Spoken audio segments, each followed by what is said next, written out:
एक सिक्के की कहानी।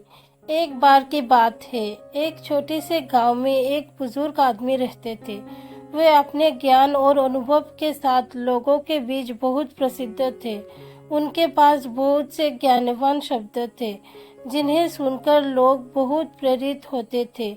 वे हमेशा अपने बच्चों और पड़ोसी गांव के लोगों को अच्छे सुविचार सिखाते थे।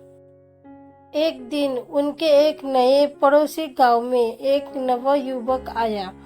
वो युवक बहुत नाराजगी हुआ और निराश होकर आया था। उसने बुजुर्ग आदमी के घर के पास खड़े होकर कहा, आप लोग इतने बड़े बुजुर्ग होकर भी कुछ भी नहीं समझते हैं। जीवन में सब बेकार हो गया है। क्या फायदा है इतने ज्ञान का जब कोई समझता ही नहीं है।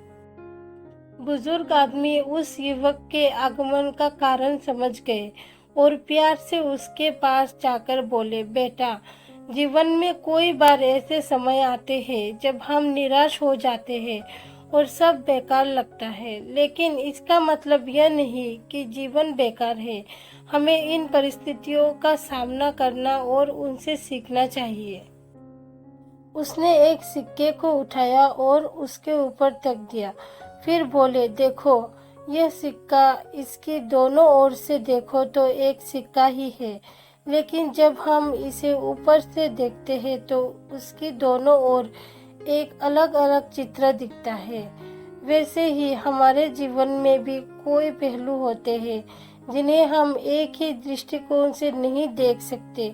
इन परिस्थितियों में सीखने और उन्हें परिवर्तित करने की क्षमता होनी चाहिए। युवक ने बुजुर्ग आदमी के शब्दों से प्रेरित होकर दिल की गहराइयों तक समझा। उसने धीरे से मुस्कुराया और धन्यवाद दिया। उसके द्वारा सीखी गई यह अनमोल सीख उसके जीवन में एक महत्वपूर्ण परिवर्तन ला दी। उसने निराशा के दिनों में भी सकारात्मक सोच विकसित की और उसे अपने सपनों की प्राप्ति के लिए उत्साहित किया। इस कहानी से हमें यह समझ मिलती है कि जीवन में समस्याएं और परिस्थितियां आती रहती है। हमारे पास ज्ञान और अनुभव का सामना करने की क्षमता होनी चाहिए, जो हमें अपने जीवन को सफल और खुशहाल बनाने में मदद करती है। सकारात्मक सोच और अनुभव से सीख लेना हमारे जीवन में उत्साह और नई ऊर्जा भर सकता है।